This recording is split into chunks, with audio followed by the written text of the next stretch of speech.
അപ്പോൾ വീണ്ടും നമ്മുടെ വിശേഷങ്ങളുമായിട്ട് ദേ എത്തിയിട്ടുണ്ടേ. Welcome back dears. എന്തൊക്കെയുണ്ട് വിശേഷങ്ങൾ? എല്ലാവർക്കും സുഖമെന്ന് വിശ്വസിക്കുന്നു. ശനിയാഴ്ച കേട്ടോ. അപ്പോൾ രാക്കയ്ക്ക് ഓഫീസിൽ പോകണ്ട, അങ്ങോട്ടൊന്നും സ്കൂളും ഉണ്ടായിരുന്നില്ല. രാവിലെ ഇഡ്ഡലി സാമ്പാറും ബ്രഞ്ചായിട്ട് കഴിച്ചിട്ട് വലിയൊരു പപ്പായ ഇവിടെ ഇരിപ്പുണ്ടായിരുന്നു. രാക്കയെ അന്ന് വാങ്ങിച്ചുകൊണ്ട് വന്ന് ഞാൻ നമ്മുടെ ബ്ലോഗിൽ ഇട്ടിട്ടുണ്ടായിരുന്നു. അത് ചെറുതായിട്ടൊന്ന് കേടായി തുടങ്ങിയോന്നൊരു ഡൗട്ട്. പെട്ടെന്ന് അങ്ങ് മുറിച്ച് വെക്കാമെന്ന് വെച്ചിട്ട് പുറത്ത് തന്നെ ഇരുന്നതാണേ. മുറിച്ച് നോക്കിയപ്പോൾ അകത്തൊക്കെ കുരുന്ന് കുഞ്ഞരികളാണ്. അതെ, പകുതി ഞാൻ പേപ്പറിൽ പൊതിഞ്ഞ് ഫ്രിഡ്ജ് വെച്ചു, പകുതി ഇതേ പീസ് ചെയ്ത് ഞാനും രാക്കയും കൂടെ കഴിക്കാമെന്ന് വിചാരിച്ചു. ഹരിയാന തീജ് എന്ന് പറഞ്ഞൊരു വലിയൊരു ഫെസ്റ്റിവലാണ് ഇപ്പോൾ ഹരിയാനയിൽ. അപ്പോൾ അതിൻ്റെ അവധിയാണ് അങ്കുവിന് ഇന്ന് കൊടുത്തത്. ശരിക്കും സെക്കൻഡ് സാറ്റർഡേ മാത്രമേ ഉള്ളൂ അവർക്ക് അവധി. അതുകൊണ്ട് ഈ ശനിയാഴ്ച 3 പേര് ഒരുമിച്ചുണ്ട്. അപ്പോൾ അങ്കുവിന് പപ്പായ ഒട്ടും ഇഷ്ടമല്ല, അവൻ കഴിക്കത്തേ ഇല്ല, സ്മെല്ല് പോലും ഇഷ്ടമില്ലെന്ന് ഞാൻ നേരത്തെയും പറഞ്ഞിട്ടുണ്ടല്ലോ. അപ്പോൾ ഞാൻ അവന് വേണ്ടി എന്തെങ്കിലും ഒരു സ്നാക്ക് വേണ്ടി വെച്ചിട്ട് മുട്ട എടുത്ത് പുഴുങ്ങിയേ. അപ്പോൾ ഞാൻ പെട്ടെന്ന് മുട്ട പൊളിക്കാനുള്ളൊരു ടെക്നിക്ക് പറഞ്ഞുതരാം. നമ്മൾ പുഴുങ്ങിയ മുട്ട ഇതുപോലെ എടുത്തിട്ട് അതിൻ്റെ മേളും താഴെ ഓരോ ഇടി കൊടുത്തിട്ട് ഞാനിപ്പോൾ കാണിച്ച പോലെ ഒന്ന് കറക്കിയിട്ട് പൊളിച്ചു നോക്കിയാൽ പെട്ടെന്ന് വരും. ഇത് ഞാൻ പണ്ട് ടിക്ടോക്കിൽ ഞാൻ കണ്ട ഒരു ഓർമ്മയാണ്. അന്ന് മുതലേ ഞാൻ ഈ രീതിയിലാണ് ഫോളോ ചെയ്യുന്നത്. അപ്പോൾ ഞാൻ വിചാരിച്ചു മുട്ട പൊളിക്കാൻ പാടുള്ളവർ ഇങ്ങനെ ഒന്ന് ട്രൈ ചെയ്ത് നോക്കും. ശരിക്കും നല്ലൊരു ഹാക്കാട്ടോ. ഇത് ഞാൻ ഷോർട്സ് ആയിട്ടും ഇട്ടിട്ടുണ്ടായിരുന്നു. ഹെൽപ്പ് ആവുന്നവർക്ക് ഹെൽപ്പ് ആവട്ടെ എന്ന് വിചാരിച്ചു.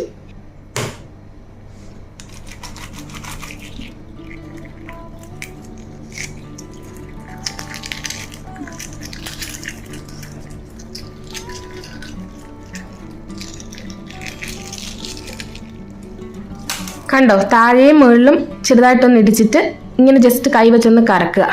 അതിൻ്റെ ഷെല്ല് പെട്ടെന്ന് ഇളകി വരും, പാടയോടുകൂടി തന്നെ ഇളകി വരും. ആ പാട അവിടെ ഇരിക്കുമ്പോഴാണ് നമുക്ക് കറക്റ്റായിട്ട് അത് പൊളിഞ്ഞു വരാനുള്ള ബുദ്ധിമുട്ട്. അപ്പോൾ ഇങ്ങനെ നിങ്ങളൊന്ന് ട്രൈ ചെയ്ത് നോക്കുക കേട്ടോ. അപ്പോൾ അങ്കൂന് ഇതേ 2 മുട്ട ഞാനിങ്ങനെ വെച്ചിട്ട് കുറച്ച് നമ്മുടെ മുളക് പൊടി ഉപ്പും കൂടെ ഒന്ന് സ്പ്രിങ്കിൾ ചെയ്ത് ഇട്ട് കൊടുക്കുക. അവൻ ഇങ്ങനെ കൊടുക്കുന്നത് ഒത്തിരി ഇഷ്ടം, കുരുമുളകിനെ കാട്ടി. അപ്പം ഞങ്ങൾ ഒരു മുട്ട അല്ലാതെ കഴിച്ചു. വീട്ടിൽ എല്ലാവരും നിൽക്കുമ്പോഴല്ലേ അവരുടെ ഇഷ്ടത്തിന് എന്തെങ്കിലുമൊക്കെ നമുക്ക് ചെയ്തു കൊടുക്കാൻ തോന്നുക.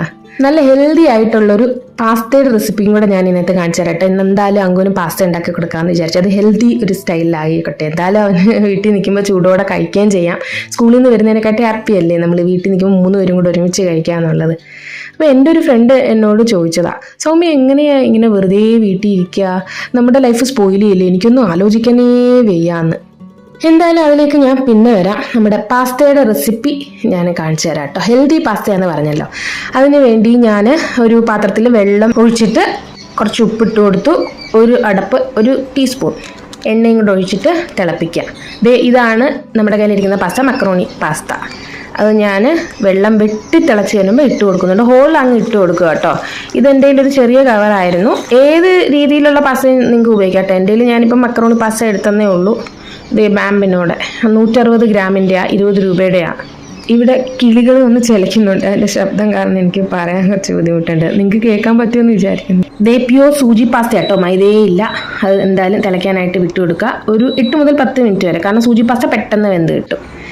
ആ സമയം കൊണ്ട് നമുക്ക് ഒരു സവാള, വലിയൊരു തക്കാളി, കുറച്ച് വെളുത്തുള്ളി, ഇത്ര ഞാൻ എടുത്ത് വെച്ചിട്ടുണ്ട്. വെളുത്തുള്ളിയുടെ തോലൊക്കെ കളഞ്ഞിട്ട് കുരുകുരാന്ന് അരിഞ്ഞെടുത്ത് കുറച്ച് എണ്ണ ഒരു കടായിലേക്ക് ഒഴിച്ചു കൊടുക്കാം. ബട്ടർ വേണമെങ്കിൽ ബട്ടർ ചേർത്ത് കൊടുക്കാം. ഞാനിപ്പം നോർമൽ എണ്ണയാണ് എടുത്തിരിക്കുന്നത്.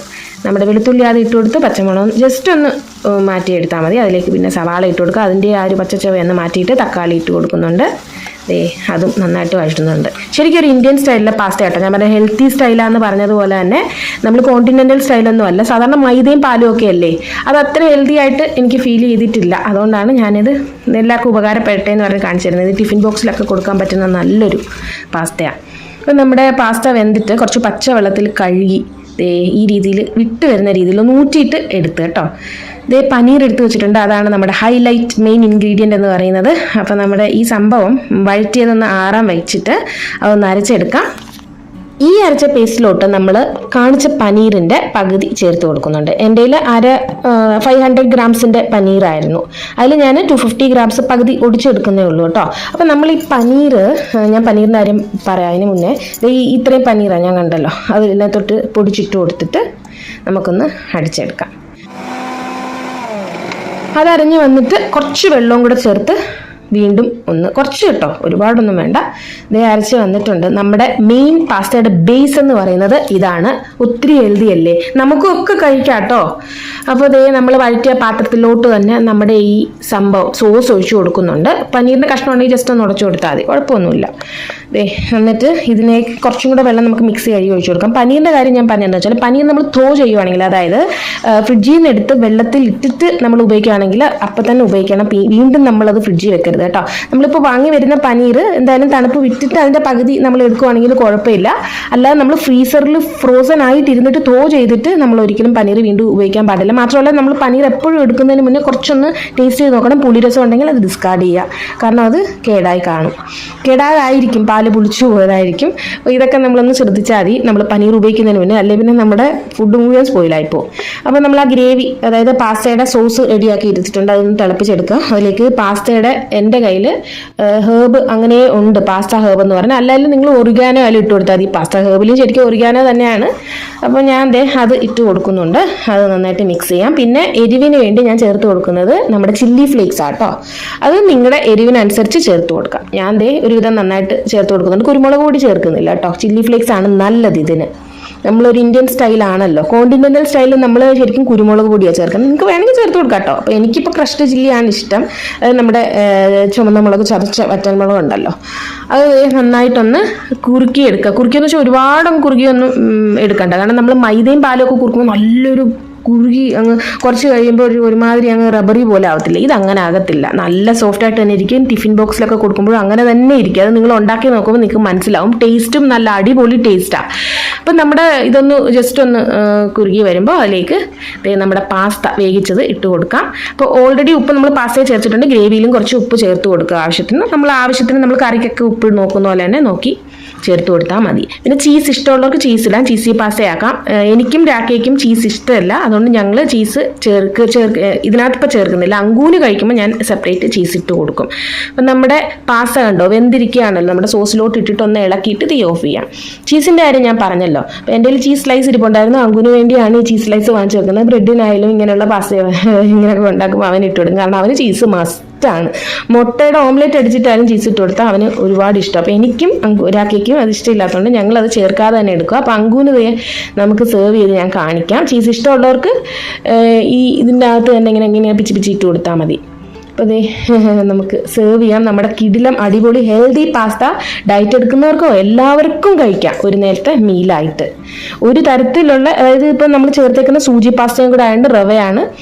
പച്ചക്കറിയൊക്കെ വേണമെങ്കിൽ നിങ്ങൾ ക്യാബേജോ അതൊക്കെ ചേർത്ത് കൊടുക്കാം കേട്ടോ. പങ്കുന് മുകളിൽ കുറച്ച് ചീസും കൂടെ സ്പ്രെഡ് ചെയ്ത് അലങ്കരിച്ച് കൊടുക്കുന്നുണ്ട്.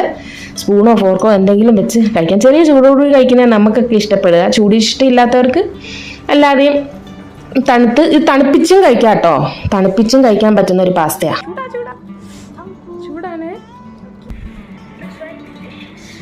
ഞാൻ പറഞ്ഞല്ലോ ഹരിയാലി തീജ് എന്ന് പറയുന്ന ഫെസ്റ്റിവലാണെന്ന്. അപ്പോൾ ശനിയാഴ്ച നമ്മുടെ മെയ്ഡ് വന്ന് കണ്ടോ, നിറച്ച് മൈലാഞ്ചിയൊക്കെ ഇട്ട് ഗ്രീൻ കളറിൻ്റെ ഡ്രസ്സാണ് ഇവർ മെയിൻലി ഇടുന്നത് ഈ ഹരിയാലി തീജിനെന്ന്. പച്ചയാണ്. ഞാൻ പറഞ്ഞിട്ടുണ്ടല്ലോ, ഇവിടെ ശിവനെയും പാർവതിയാണ് ഇവർ കൂടുതലും ആരാധിക്കുന്നത്. അപ്പോൾ അതുകൊണ്ട് പാർവതി ദേവിക്ക് വേണ്ടി നമ്മുടെ നാട്ടിൽ ധനുമാസത്തിലെ തിരുവാതിരയൊക്കെ കളിക്കുന്ന പോലെ ഇവർ ഊഞ്ഞാല് കെട്ടി ആടയും ഡാൻസും കാര്യങ്ങളൊക്കെ ഉണ്ട്. നിറച്ച് ഇതുപോലെ ഒരുങ്ങി ഇങ്ങനെ കല്യാണം കഴിച്ചവരും അല്ലാത്തവരും എല്ലാം. അതാണ് ഇവിടുത്തെ ഒരു ഫെസ്റ്റിവൽ എന്ന് പറയുന്നത്. അപ്പോൾ ഞായറാഴ്ച അവൾ വരുന്നില്ലെന്നും പറഞ്ഞു. അപ്പോൾ സന്തോഷം, അവരുടെ ഒരു ഫെസ്റ്റിവൽ അല്ലേ. ഡിന്നറിന് ഞാൻ കുറച്ച് ചിക്കൻ ബാക്കിയിരുന്നത് ഒരു കറിയാക്കി തട്ടി കൂട്ടിയിട്ട് നമ്മുടെ ടൗൺഷിപ്പിലെ വീട്ടിൽ നിന്ന് ഫുൽക്ക വാങ്ങിച്ചതാട്ടോ. കാരണം ഞാൻ പറഞ്ഞല്ലോ, എനിക്കിപ്പോൾ ചപ്പാത്തി ഉണ്ടാക്കാൻ കുറച്ച് ബുദ്ധിമുട്ടുണ്ട്. ഇപ്പം നല്ല ആശ്വാസമുണ്ട്. എനിക്ക് ചൂട് പിടിച്ചാൽ മതി എന്നൊക്കെ കമൻസ് വന്നിരുന്നു. ഒത്തിരി താങ്ക് യു. പക്ഷേ അത് ഒത്തിരി ഹെൽപ്ഫുള്ളായി എനിക്ക് കേട്ടോ. സൺഡേ മോർണിംഗ് ആണ്. നമ്മുടെ വണ്ടി ആക്സിഡൻ്റ് ആയതൊക്കെ ഞാൻ കാണിച്ചല്ലോ. അപ്പോൾ അതിൻ്റെ റിപ്പയറിനായിട്ട് ഇന്നാണ് ഡേറ്റ് തന്നേക്കുന്നത് വർക്ക്ഷോപ്പിൽ നിന്ന്. ഒരാൾക്ക് അങ്ങോട്ട് പോകാനായിട്ട് നിൽക്കുക. ബ്രേക്ക്ഫാസ്റ്റിന് എപ്പോഴും പെട്ടെന്ന് ഉണ്ടാക്കാൻ പറ്റുന്ന ഒരു സംഭവമാണ് ഉപ്മാവ്. ഞാൻ എപ്പോഴും പറഞ്ഞിട്ടുണ്ട്, റവ ഉപ്മാവ് ആഴ്ച 2 ദിവസം, അതുപോലെ തന്നെ വെർമസലി ഉപ്മാവ് ഞാൻ ഉണ്ടാക്കാറുണ്ടെന്ന്. അപ്പോൾ ഇന്ന് എന്തായാലും റവ ഉപ്മാവ് ആട്ടോ, പെട്ടെന്ന് അങ്ങ് റെഡി ആവുകയും ചെയ്യും. അപ്പം ഞാൻ കുറച്ച് എണ്ണയും നെയ്യും കൂടെ മിക്സ് ചെയ്തിട്ട് കുറച്ച് കടുക്, ഉഴുന്നുപരിപ്പ്, പച്ചമുളക്, സവാള വഴറ്റിയെടുക്കുന്നുണ്ട്. ഇത് റവയാട്ടോ, കാരണം കഴിഞ്ഞൊരു വ്ളോഗിൽ ഞാൻ വെർമസലി കാണിച്ചില്ലേ, മറിയും തിരിഞ്ഞ് ഇങ്ങനെ ഉണ്ടാക്കും. അപ്പോൾ റവ തട്ടിയിട്ടിട്ട് നന്നായിട്ട് ഒന്ന് റോസ്റ്റ് ചെയ്ത് കൊടുക്കുക. എൻ്റെ റോസ്റ്റഡ് റവ ആയിരുന്നില്ല. ഈ രാജധാനി എന്ന് പറയുന്ന ബ്രാൻഡാണ് ഇവിടുത്തെ ഏറ്റവും നല്ല റവ കേട്ടോ. അത് റോസ്റ്റഡ് കിട്ടിയിട്ടില്ല, ഇങ്ങനത്തെയാണ് കിട്ടുന്നത്. വേറെയൊക്കെ ഞാൻ വാങ്ങിച്ചിട്ട് എനിക്ക് ഉപ്പുമാവ് അത്ര സുഖമായിട്ട് തോന്നിയിട്ടില്ല. ഇത് നല്ല പെർഫെക്റ്റ് ആയിട്ട് വരും. അപ്പോൾ നന്നായിട്ടൊന്ന് വറുത്ത് കൊടുക്കുക. അതിനുശേഷം തിളച്ച വെള്ളം, ചിലർ വെള്ളം നമ്മുടെ ഉള്ളിലൊക്കെ ഒഴിച്ച് തിളപ്പിച്ചിട്ട് റവ ഇട്ട് കൊടുക്കും, അപ്പോൾ പൊട്ടിയൊന്നും തെറിക്കാതെ സേഫാണ്. പക്ഷെ ഞാൻ എപ്പോഴും വെള്ളം തിളപ്പിച്ചിട്ട് പിന്നെയാണ് റവയിൽ ഒഴിച്ചു കൊടുക്കുന്നത്. ചെറുതായിട്ട് പൊട്ടിത്തെറിയൊക്കെ ഉണ്ട്, അപ്പോൾ തന്നെ നമ്മളങ്ങ് അടച്ചു കൊടുത്താൽ മതി. ഒരു 2-3 മിനിറ്റ് ലോ ഫ്ലെയിമിൽ അങ്ങനെ വെച്ച് കൊടുത്താൽ ഉപ്പുമാവ് പിന്നെ അങ്ങ് പെട്ടെന്ന് റെഡിയാക്കി ചിക്കി ഇളക്കി എടുക്കാം. അപ്പോൾ പഴം കുറച്ച് പഴുത്തതാണ് ഇരിക്കുന്നത്. അപ്പോൾ ഞാൻ നോക്കിയപ്പോൾ വലിയ കുഴപ്പമില്ല. എന്തായാലും ഉരിച്ചു നോക്കുമ്പോഴേ ഇനി അറിയത്തുള്ളൂ അതെങ്ങനെ ഇരിക്കുന്നു. എന്തായാലും പ്ലേറ്റ് ചെയ്തിട്ട് നമ്മുടെ പഴം ഇട്ട് കൊടുത്തപ്പോൾ പഴം വലിയ കുഴപ്പമില്ല കേട്ടോ. ഈ ഉപ്മാവിന് പറ്റിയൊരു പഴമാണ്. ഇന്ന് തന്നെ തീർക്കണം, അല്ലെങ്കിൽ അത് പിന്നെ നമുക്ക് ബനാന പുഡിങ് ആക്കാനേ പറ്റത്തുള്ളൂ. അങ്ങനെ അതേ രാക്കെ പ്രാളപ്പെട്ടിറങ്ങുക. കുറച്ച് നേരത്തെ ചെല്ലാൻ പറഞ്ഞേ. അപ്പോൾ ഒരു ബാഗും കൂടെ കൊണ്ടുപോകുന്നുണ്ട്. അഥവാ വണ്ടി ഇന്ന് അവിടെ കൊടുക്കണമെങ്കിൽ അതിനകത്ത് കുറച്ച് സാധനങ്ങളൊക്കെ തിരിച്ചു കൊണ്ടുവരേണ്ടി വരുവേ. അപ്പോൾ അതുകൊണ്ടാണ് ഈ ബാഗും കൊണ്ടുപോകുന്നത്. കാരണം ഞാൻ പറഞ്ഞല്ലോ കുറച്ച് പണിയുണ്ട്. അത് എന്താണെന്ന് അറിയത്തില്ല, അവർ കണ്ടിട്ടില്ല ഇതുവരെ, കണ്ടിട്ടേ തീരുമാനിക്കത്തുള്ളൂ. ഞാൻ കഴിഞ്ഞ ബ്ലോഗിൽ അതിനെക്കുറിച്ചൊക്കെ ഡീറ്റെയിൽ ആയിട്ട് കാണിക്കുകയും ഇട്ടേയും ചെയ്തിട്ടുണ്ടോ. ഞാൻ കൂടുതലായിട്ട് അത് ഞാൻ കാണിക്കുന്നില്ല കേട്ടോ. അപ്പോൾ അതേ അങ്ങനെ രാക്കെ ഇറങ്ങി. നല്ല ടെൻഷനുണ്ട്. പുള്ളിക്ക് വണ്ടിക്ക് എന്തെങ്കിലും പറ്റാമെന്ന് വെച്ചാൽ ഭയങ്കര വിഷമമുള്ള കാര്യമാണ്. അപ്പോൾ ഇന്ന് കുറച്ച് വെയിലും കാര്യങ്ങളൊക്കെ ഉള്ള ദിവസമാണ്. അപ്പോൾ എന്തായാലും മാക്സിമം ഇന്ന് തന്നെ വരാൻ നോക്കാമെന്ന് പറഞ്ഞിട്ടുണ്ട്. എന്തായാലും ചെല്ലട്ടെ. ഞങ്ങൾ ലഞ്ചിന് നമ്മുടെ ടൗൺഷിപ്പിലെ വീട്ടിൽ നിന്ന് വാങ്ങിയതാട്ടോ. ഹരിയാലി തീജാണ് ഇന്നാണ് ശരിക്കും തീജ്, സൺഡേ ആയിരുന്നു. അപ്പോൾ അന്നൊരു സ്പെഷ്യൽ അവരുടെ ഫുഡും കാര്യങ്ങളൊക്കെ ഉണ്ടായിരുന്നു. എന്തോ അവരുടെ സ്പെഷ്യൽ എന്ന് പറഞ്ഞാൽ എപ്പോഴും പൂരിയും കറിയൊക്കെ തന്നെയാണ്. അപ്പോൾ ഞാൻ നേരത്തെ പറഞ്ഞിട്ടുള്ളൂ, ഇവിടുത്തെ സ്പെഷ്യൽ എന്ന് പറഞ്ഞാൽ എപ്പോഴും പൂരി, നമ്മുടെ സൂചി ഹൽവ അല്ലെങ്കിൽ ഖീർ, ഇതൊക്കെ തന്നെ ആയിരിക്കും. അതുപോലെ തന്നെ ദേ ഖീറാണ് ഇവരുടെ, മക്കാനയും അരിയൊക്കെ ഇട്ടിട്ട് നട്ട്സ് ബദാമൊക്കെ ഇട്ടിട്ടുള്ളത്. പിന്നെ ആലു മട്ടറും, ഇത് കച്ചോരി എന്നൊരു സംഭവം കേട്ടോ, ഹോം മെയ്ഡ്. പിന്നെ പൂരിയും. അപ്പോൾ ഇതായിരുന്നു എൻ്റെയും ഹങ്കുവിൻ്റെയും ലഞ്ച്. ഇന്ന് ഞാൻ പറഞ്ഞല്ലോ നല്ല ഭംഗിയുള്ള വെയിലുള്ള ദിവസമായിരുന്നു. ഡിന്നറും രാത്രി എന്തായാലും ഡിന്നർ കഴിച്ചിട്ടേ വരത്തുള്ളൂ, ഇന്ന് തന്നെ വരുമെന്ന് പറഞ്ഞു. അപ്പോൾ ഞങ്ങൾ നമ്മുടെ ഫുഡ് കോർട്ടിൽ നിന്ന് വാങ്ങി മിക്സ് വെജ് പറാട്ട, പിന്നെ വെജിറ്റബിൾ ന്യൂഡിൽസ് ഉണ്ടായിരുന്നു. ഇവിടുത്തെ ന്യൂഡിൽസ് വലിയ സോസും കാര്യങ്ങളും ഒന്നും അങ്ങനെ ചേർക്കത്തില്ല. വെജിറ്റബിൾ ന്യൂഡിൽസ് വാങ്ങിച്ചാൽ നല്ല വെജിറ്റബിൾസും കാര്യങ്ങളൊക്കെ ഇട്ട് തന്നെ തരും കേട്ടോ. പ്രത്യേകിച്ച് ചെറിയൊന്നും നമുക്ക് തോന്നത്തില്ല, ചെറിയ ചൂടോട് കഴിക്കാൻ നല്ലതാണ്. അപ്പോൾ അതും ദേ പറാട്ടയുടെ കൂടെ അച്ചാറാണ്. അങ്കുവിന് ന്യൂഡിൽസ് മാത്രം മതി, കുറച്ച് പറാട്ട അങ്ങനെ കഴിക്കത്തുള്ളൂ. അപ്പോൾ ഇത് തന്നെ ഞങ്ങൾക്ക് ധാരാളമാണേ. ഞാനിപ്പോൾ തുടക്കത്തിൽ പറഞ്ഞല്ലോ, എൻ്റെ ഒരു ഫ്രണ്ട് എന്നോട് ചോദിച്ചു എങ്ങനെയാ സൗമ്യ വെറുതെ വീട്ടിലിരിക്കുന്നതെന്ന്. ശരിക്കും നമ്മൾ വെറുതെയാണോ വീട്ടിലിരിക്കുന്നത്? വീട്ടിൽ ജോലി എന്താ ജോലിയല്ലേ, എനിക്ക് മനസ്സിലാവുന്നില്ല. ജോലിക്ക് പോകുന്നവർക്ക് ഓക്കെ, അത് സത്യമാണ്. കാരണം എൻ്റെ അമ്മയും എൻ്റെ അനിയത്തിയൊക്കെ ഒരുപാട് കഷ്ടപ്പെട്ടാണ് വീട്ടിലെ ജോലിയും എല്ലാം കഴിഞ്ഞ് ഓഫീസിലും പോകുന്നതും ഒക്കെ ഞാൻ കണ്ടിട്ടുള്ളത്. പിന്നെ ഇതൊക്കെ ഓരോരുത്തരുടെ കാഴ്ചപ്പാടാണ്. ഇപ്പോൾ എല്ലാവർക്കും ജോലി കിട്ടണമെന്നും ജോലിക്ക് പോകണമെന്നും എനിക്കതിനെക്കുറിച്ച് അറിയത്തില്ല കേട്ടോ. എത്രയോ പേരാണ് ജോലിക്ക് പോകാതെ തന്നെ, ഫിനാൻഷ്യൽ ഇൻഡിപെൻഡൻസി ആയിരിക്കും പുള്ളിക്കാർ ഉദ്ദേശിച്ചത്. മേ ബി അതായിരിക്കും. അതിനെക്കുറിച്ച് ഞാൻ പറഞ്ഞല്ലോ, അതൊക്കെ ഓരോരുത്തരുടെ കാഴ്ചപ്പാടാണ്. പിന്നെ ഈ പറഞ്ഞ പുള്ളിക്കാരിയുടെ വീട്ടിൽ കുക്കിങ്ങിന് ഒരാളുണ്ട്, ക്ലീനിങ്ങിന് ഒരാളുണ്ട്, പോരാന്നിട്ട് കൊച്ചിനെ നോക്കാനും ഒരാളുണ്ട്. അപ്പോൾ പുള്ളിക്കാരി വീട്ടിൽ ചായ പോലും ഇൻസ്റ്റൻ്റ് ആയിട്ടുള്ള തേയില അതെല്ലാം കൂടെ ഉള്ളത് ചൂടുവെള്ളം കെറ്റിൽ തിളപ്പിച്ചിട്ട് മിക്സ് ചെയ്താണ് പുള്ളിക്കാരിക്ക് വേണ സമയത്ത് കുടിക്കുന്നത് ഞാൻ കണ്ടിട്ടുള്ളത്. അപ്പം അങ്ങനെ ചിലപ്പോൾ ജോലി ചെയ്യാൻ മടിയുള്ള ആളായിരിക്കും. നമ്മൾ എന്തൊക്കെ ജോലി, എനിക്ക് സത്യം പറഞ്ഞാൽ ചില ദിവസങ്ങളിൽ സമയം കിട്ടാറില്ല കേട്ടോ. പിന്നെ എനിക്ക് ഏറ്റവും സന്തോഷം തന്ന ഒരു സംഭവം എന്താ വെച്ചാൽ, എൻ്റെ അടുത്ത് ഈ അടുത്ത കാലത്ത് അങ്കു പറഞ്ഞതാ, അമ്മ എനിക്ക് ഒരു ദിവസത്തിൽ ഏറ്റവും ഇഷ്ടമുള്ള ഇപ്പോൾ എന്താണെന്നറിയാമോ, സ്കൂളിൽ വിടുമ്പോൾ ഓടി വന്ന് ബസ്സിൽ കയറിയിട്ട് വീട്ടിൽ വന്ന് അമ്മേനെ കാണുന്നതാണെന്ന്. അപ്പോൾ ഇതൊക്കെ തന്നെയാട്ടോ എൻ്റെ ഏറ്റവും വലിയ സന്തോഷം.